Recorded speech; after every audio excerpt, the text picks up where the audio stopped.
Hi, this is Stan Fitzgerald representing the Center for Renewing America. It's an organization founded by Russ Vought, who was the White House budget director for the Trump administration. And he is starting this organization to form a national coalition where we're going to work on border security, election integrity, and government oversight. One of the things that Russ specifically asked me to do was rip his videos and put them on our platform. So for starters, we're going to do that.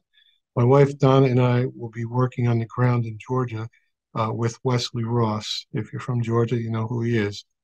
So you could reach out to myself, to Wesley. We'll get you connected with the long-term plan if you want to help us. And we're going to be officially partnering with Veterans for America First to use our platform to reach more people in this effort to help save America. So please watch these videos, visit the website.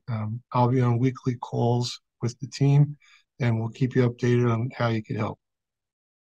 The entire world knows that President Biden's retreat from Afghanistan was a disaster, both in terms of personnel and policy, and America's standing in the world. On departure, America was left defending a civilian airport desperately along a perimeter that was surrounded in close proximity by civilians, a perfect target for a suicide bomber. And sadly, that was both predicted and what happened, with the loss of 13 service members and 20 wounded, as well as scores of Afghans.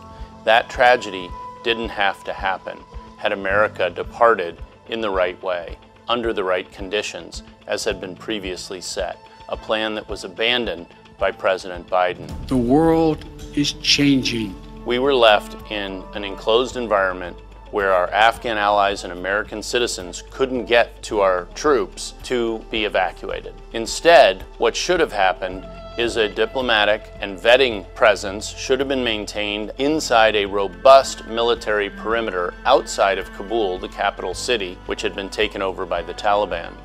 Under those conditions, we could have vetted our Afghan allies to determine who was appropriate to evacuate to the United States.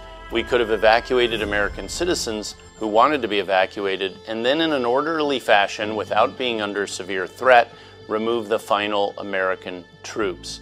That is not rocket science, and yet somehow President Biden and his current military leadership failed to execute that very basic evacuation process. They failed, unfortunately, so miserably that even our allies, some of our closest allies, the British Parliament, have held the president in contempt, and thus the United States as well. This tragedy did not have to happen. America didn't need to lose the standing it did in its departure, and this will take years for us to rebuild from.